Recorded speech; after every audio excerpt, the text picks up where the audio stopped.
immigrants. They're not supposed to be here.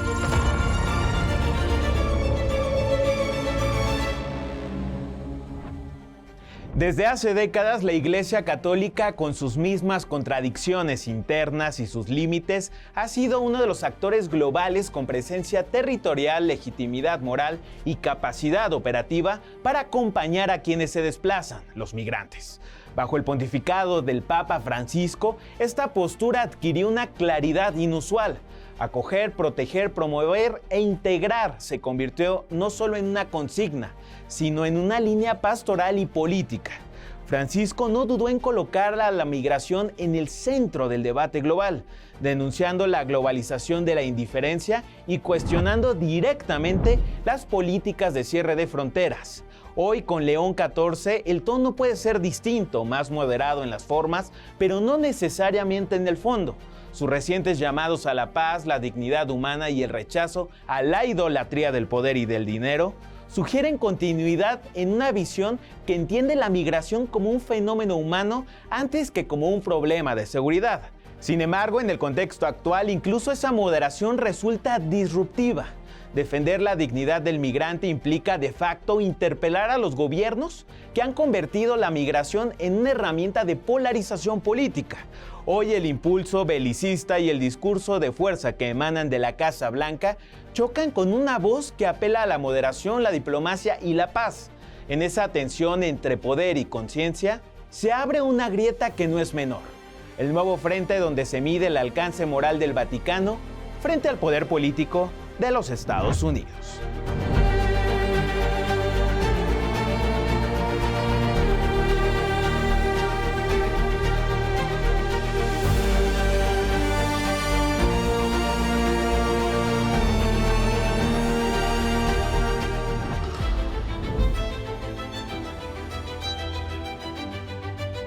Tras el escalamiento de la guerra contra Irán por parte de Estados Unidos, algo parece haber cambiado en León XIV, primer papa estadounidense. La pace de Cristo risorto sea con tutti voi. Este domingo 12 de abril, Donald Trump arremetió públicamente contra él, calificándolo de débil y pésimo en política exterior, además de rechazar sus posturas sobre Irán y Venezuela a través de su cuenta de X. Además, aseguró que el pontífice no habría llegado al papado sin su presencia en la Casa Blanca. Lo acusó de alinearse con figuras de la izquierda radical.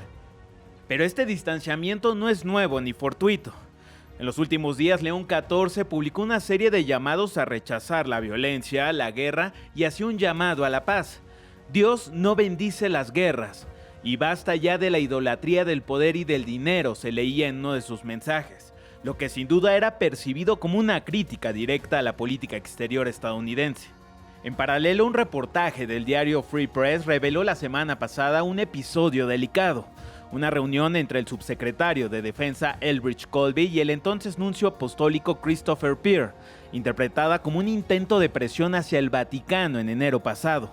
Según esa versión, incluso se evocó el antecedente histórico del papado de Aviñón, cuando los papas residieron bajo la influencia de la monarquía francesa tras el conflicto entre Bonifacio VIII y Felipe IV de Francia.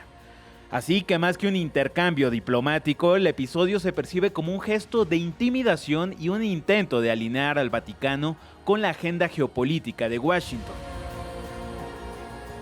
A esto se suma que 3 importantes cardenales de los Estados Unidos criticaron a la administración de Donald Trump durante una entrevista con el programa 60 Minutes. Blaise Kupich, Robert Masselroy y Joseph Tobin cuestionaron la política migratoria, el tono de las publicaciones oficiales sobre la guerra en Irán y el rumbo general del gobierno republicano en temas de derechos humanos y dignidad humana. Under Catholic teaching, this is not a just war. Catholic faith teaches us there are certain prerequisites for a just war.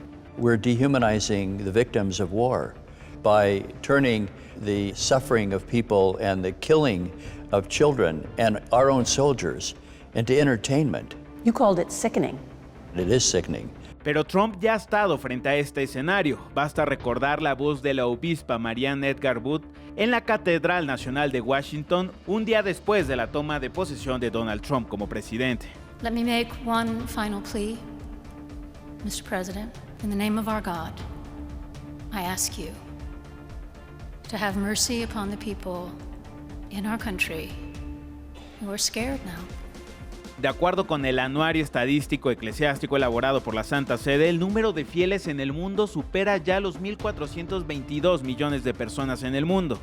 Se trata de una cifra que no solo da cuenta de su dimensión histórica, sino también de su vigencia. Los católicos representan aproximadamente 1 de cada 5 votantes en los Estados Unidos, según las encuestas a pie de urna.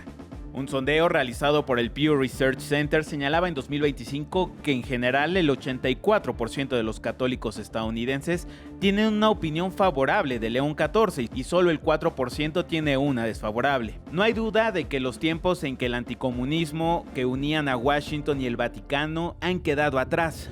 Hoy el impulso belicista y el discurso de fuerza que emanan de la Casa Blanca chocan con una voz que apela a la moderación, la diplomacia y la paz. En esa tensión entre poder y conciencia se abre una grieta que no es menor, el nuevo frente donde se mide el alcance moral del Vaticano frente al poder político de los Estados Unidos. Emerson Segura, TV Migrante. Y justamente ante las críticas del presidente Trump hacia el Papa León XIV por su pronunciamiento sobre la guerra contra Irán y la deportación masiva de migrantes en los Estados Unidos, algunos cardenales estadounidenses han alzado la voz ante la actual política migratoria del país, específicamente sobre la persecución contra migrantes y ciudadanos, sobre la falta de identificación de agentes federales durante operativos migratorios. Vamos a verlo. When they have to hide their identities to terrify people, when they can actually violate other guarantees of our Constitution and Bill of Rights. Well, I think somebody's got to call that out, and I'm not the only one. So what's wrong then with the current policy? This is a roundup of people throughout the country, people who have been living good, strong lives, been here a long time, raised their children here, many of their children born here, and are citizens. That's what our objection is. Las críticas hacia el sumo pontífice no se hicieron esperar al interior del gabinete de Donald Trump. En días recientes, el zar de la frontera, Tom Homan, exigió a los líderes de la Iglesia Católica mantenerse al margen de la política estadounidense. Esto durante una rueda de prensa a las afueras de la Casa Blanca, mientras era cuestionado sobre las críticas del mandatario republicano hacia el Papa León XIV. Look, I'm not going to speak for the president, I'm speaking for myself, a lifelong Catholic. I wish they stay out of immigration. They don't know what they're talking about. En Miami, el gobierno de Donald Trump anunció la cancelación de fondos para la organización católica Catholic Charities, que durante años brindó alojamiento y atención a niños migrantes que llegan solos a los Estados Unidos. La decisión fue tomada por la Oficina de Reasentamiento de Refugiados, dependiente del Departamento de Salud, con lo que se pone fin a una relación que se mantenía desde la llegada de exiliados cubanos al sur de Florida. El arzobispo Thomas Wensky advirtió que la organización fue despojada de su financiamiento y que tendrá que cerrar en un plazo de 3 meses, pese a que sus servicios habían sido considerados un modelo a nivel nacional. Y justamente sobre estos temas tuvimos la oportunidad de platicar con el teólogo Fray Julián Cruzalta, quien nos compartió un balance y un análisis sobre las implicaciones de esta confrontación desde la Casa Blanca hasta el Vaticano. Vamos a escuchar lo que nos dijo. Y en esta ocasión me da muchísimo gusto enlazarme con el teólogo Fray Julián Cruzalta. Muchísimas gracias por aceptar esta entrevista y por estar aquí en TV Migrante. Muchísimas gracias. Gracias por la invitación también.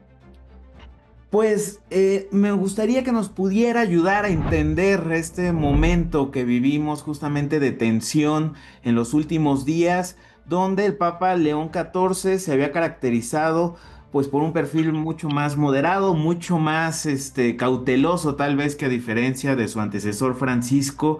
Me gustaría para arrancar preguntándole ¿por qué ahora, no?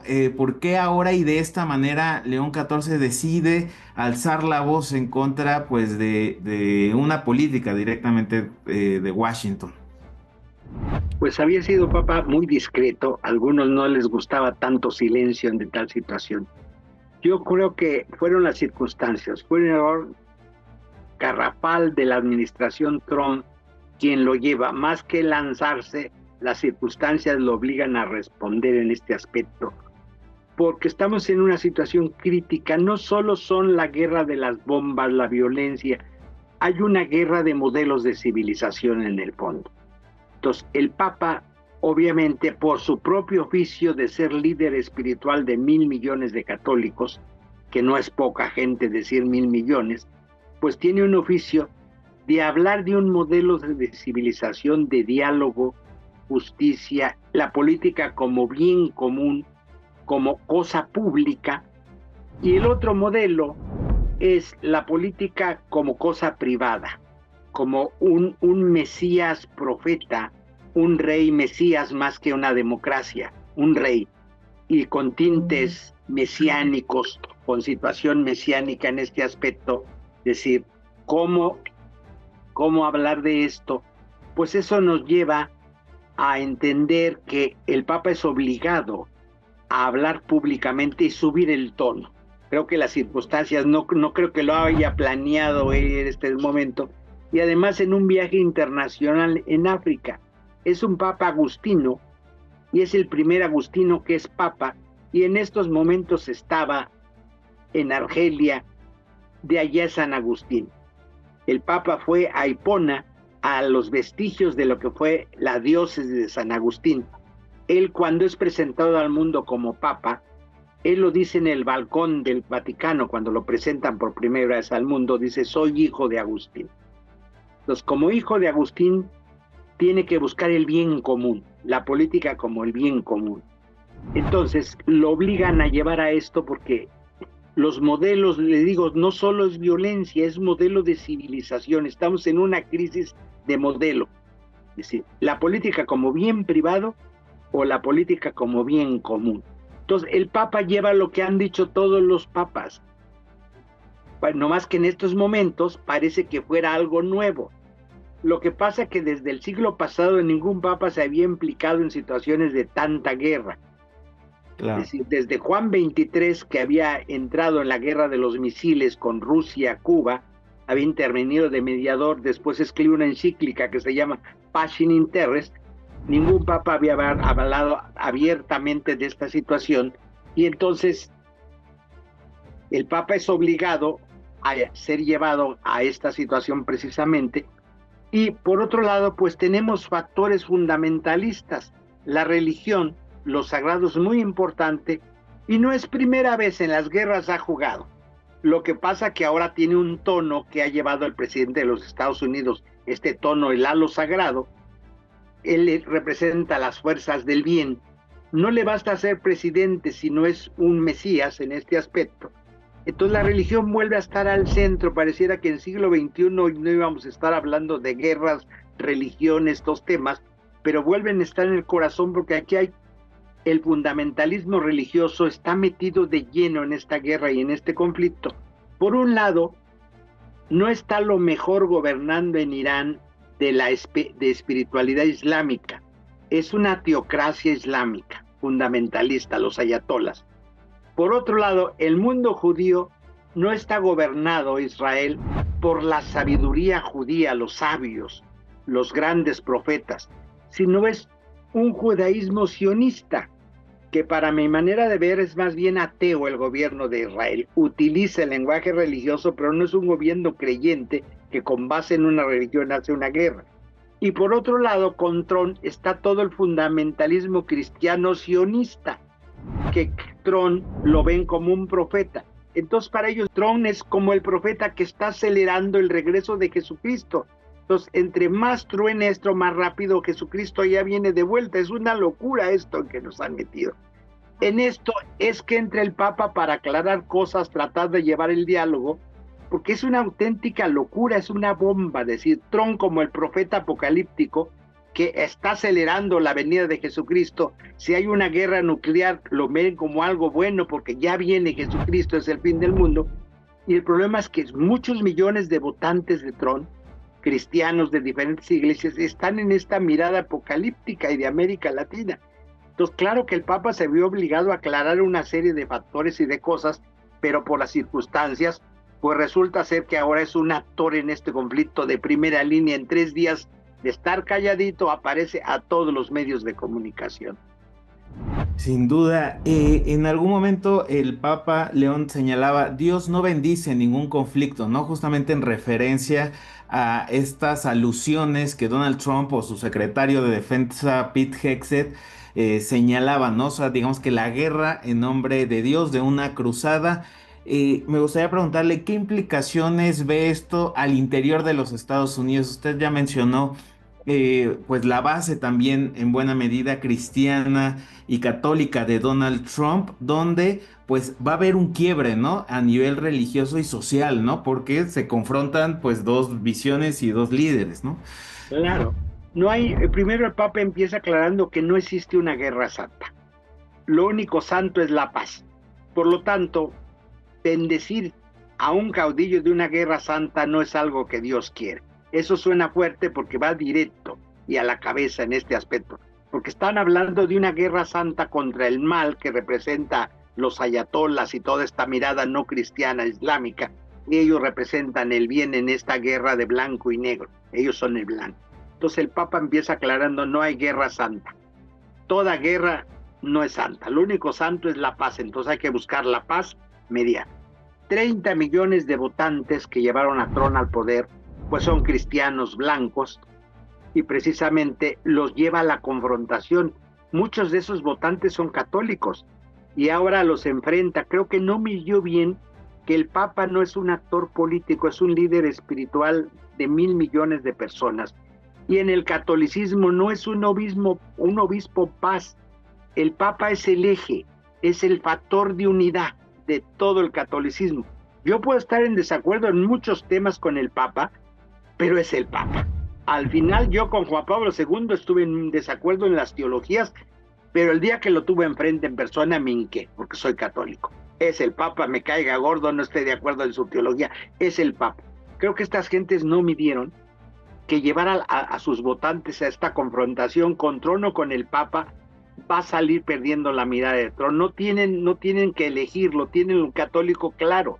La mayoría lo tiene claro, es el Papa es el Papa, no es un actor político, no es un gobernante, es el líder espiritual de toda una fracción y creo que ahí ya van a pagar la factura muy caro.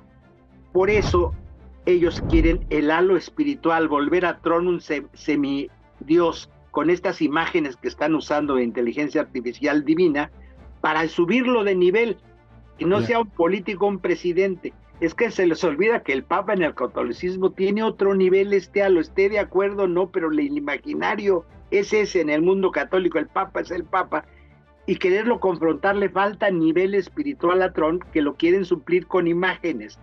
Decir no, y yo creo que no van a poder engañar a sus propios votantes. Yo creo que en estos días ya las encuestas nos están diciendo que está bajando mucho la popularidad, aún en su base de votantes. Los están confrontando feamente, creo que los están orillando. Ha sido un gran error que tendrán que dar marcha atrás en algún momento. Pues sin duda, grandes reflexiones, Fray Julián Cruz Alta. ¿Algo que le gustaría agregar para nuestra audiencia sobre este tema? Que está moviendo internamente también las marchas dentro de la población de Estados Unidos.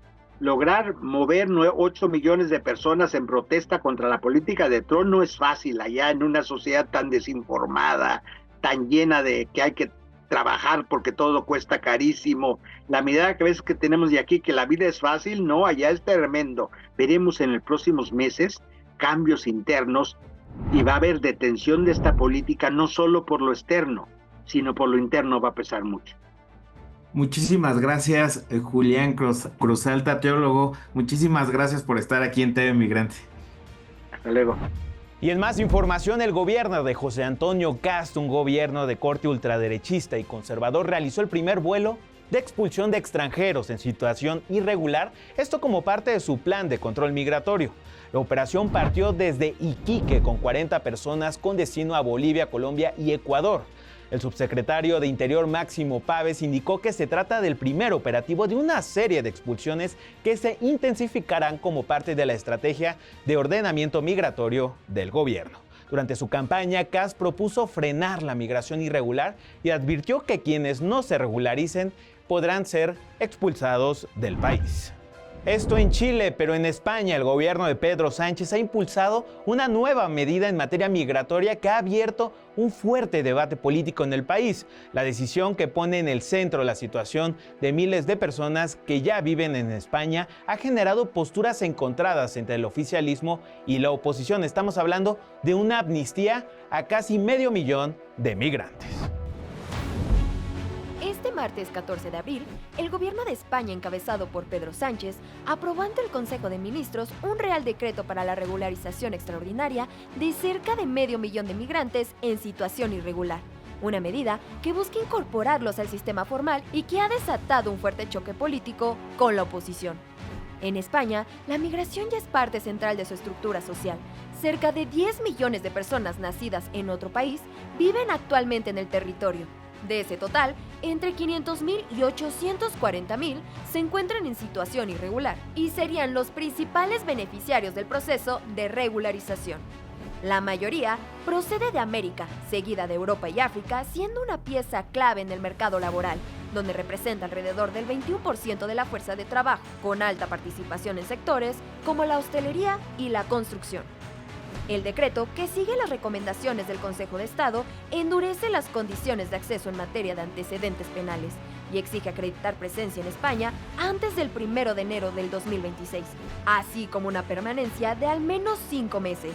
También contempla la posibilidad de que el propio gobierno solicite certificados a los países de origen si los migrantes no logran obtenerlos en un plazo de un mes. La medida está dirigida a dos perfiles: solicitantes de asilo que hayan iniciado su trámite antes de 2026, incluso si fue rechazado, y personas en situación irregular que ya residen en el país. Para acceder, deberán carecer de antecedentes penales y cumplir condiciones adicionales como contar con empleo, vínculos familiares o situación de vulnerabilidad. El presidente Pedro Sánchez defendió la iniciativa como un acto de normalización y justicia, al reconocer la realidad de casi 500,000 de personas que ya forman parte de la vida cotidiana.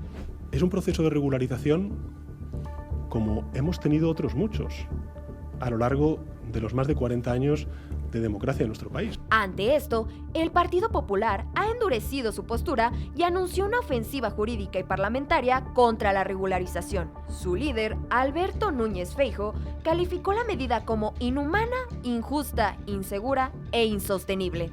Estamos en contra porque no es humanitaria. Alienta a las mafias. Se traslada el mensaje de que España es un chollo para las mafias, porque pueden hacer su trabajo con éxito. Vox, por su parte, encabeza el rechazo más contundente y ha anunciado que llevará el decreto ante el Tribunal Supremo para intentar frenarlo. La formación advierte que la regularización agravará la crisis de vivienda, la degradación del mercado laboral y el empobrecimiento de las clases medias. Se trata de una medida que es sumamente lesiva contra el pueblo español, teniendo en cuenta que en España ya hay 2 millones de inmigrantes aproximadamente que viven de prestaciones sociales. Las críticas también se han extendido a gobiernos regionales y dirigentes del PP, que han anunciado recursos contra la medida, mientras desde sectores de izquierda se acusa a la oposición de alimentar discursos que vinculan la migración con delincuencia. En medio de la polarización, el Ejecutivo insiste en que la regularización responde a una realidad ya existente y que permitirá a quienes ya viven y trabajan en España lo hagan con derechos y obligaciones. Hazel Ruiz, TV Migrante. Y ante el flujo constante de personas en movilidad que llegan a nuestro país, sobre todo en la Ciudad de México, autoridades locales han impulsado una red de espacios de atención para garantizar condiciones básicas y de acompañamiento a quienes buscan estabilidad. Uno de estos puntos es el albergue Boca Negra, ubicado en la zona centro, que forma parte de los programas de apoyo implementados para atender esta realidad. La nota es de mi compañero Oscar Reyes.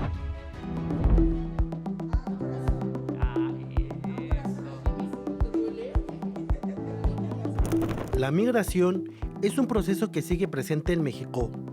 La capital del país, junto con otras entidades, se han distinguido por impulsar políticas de atención humanitaria, consolidarlos como un espacio de acogida para quienes buscan una nueva oportunidad de vida.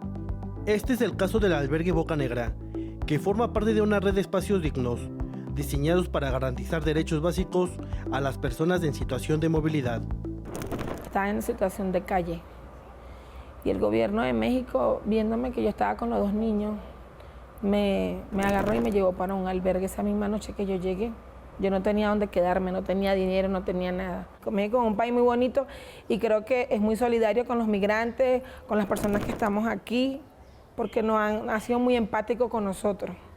O sea, tienen como que esa bondad de ayudarnos en todos los aspectos.